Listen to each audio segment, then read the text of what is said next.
ওগো দেখছো আমার গাছে কত বড় বড় ঝাল। এই ঝাল দিয়ে মাংস খাবো। তোমার সব সময় ঝাল খাওয়ার কথা আসে। তুমি এত ঝাল খেতে পছন্দ করো, আজকে তো খাওয়ার কথা বললেই তোমার মেজাজ খারাপ হয়ে যায়, সব দোষ আমার। তুমি দিন দিন লোভী হয়ে যাচ্ছ।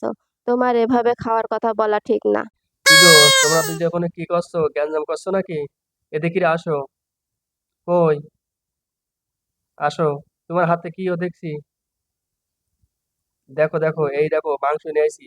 আজ মাংস খাবো। ভালোই হবে। এখানে ঝাল আছে, ঝাল দিয়ে মাংস খাবো। চলো চলো চলো চলো। কি ব্যাপার বুড়োরা, তোমরা কি নিয়ে এত কথা বলছো? তোমাদের তো আজকে মুখে খুব হাসি দেখছি। এই নাও, এই মাংস থলাম। এই মাংস রান্না করবা, করে আমাকে দুইজনে খেতে দিবা। থামো থামো, এত উতালা হয়েও না। রান্না হোক, তারপরে খাওয়ার কথা নাই বলো। তুমি এত কথা বলছো কেন? আমার কাছে এনেছে। আজ আমি এই মাংস দিয়ে শসা দিয়ে এমন এক সুন্দর রান্না করে খাওয়াবো যে তোমরা আজকে 2 বাটি করে ভাত খাবে।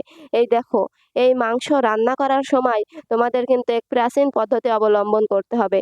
এই যে সাদা অংশ দেখছো না, এভাবেই কিন্তু এই মাংসর যে সাদা অংশ, এটাকে বাদ দেওয়ার আগে তোমরা কড়াইটাকে সিজনিং করে নেবা। এরপরে এই মাংসটা সুন্দরভাবে ধুয়ে এর ভেতরে তোমরা রসুন, আদা দিয়ে সিদ্ধ করবে এবং মনে রাখবে এই সিদ্ধ করার সময় যে উপর থেকে যে সাদা সাদা ফেনাগুলো আসবে সেটা কিন্তু ফেলে দেবা।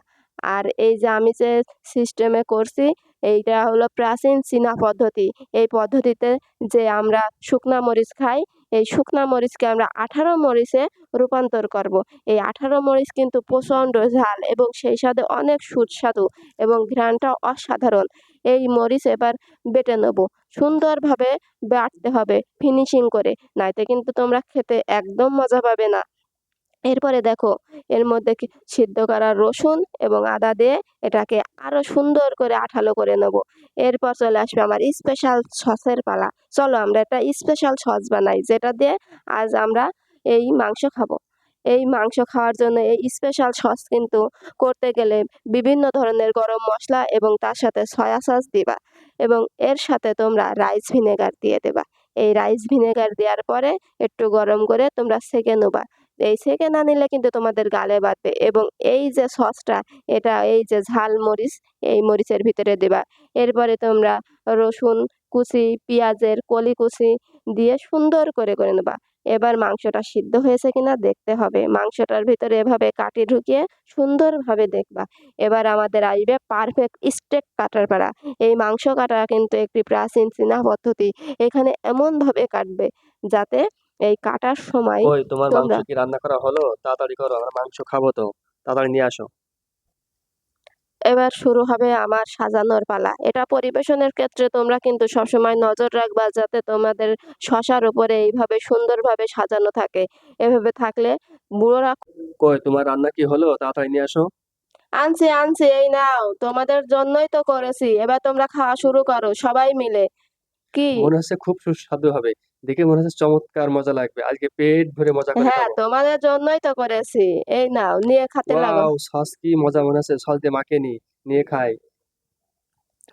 হ্যাঁ তা তো হ্যাঁ, আমিও খাবাই। নিই। খুব মজা মনে হচ্ছে। হ্যাঁ, এই যে সস মাখিয়ে খাচ্ছি। হ্যাঁ, তোমরা খেতে লাগো।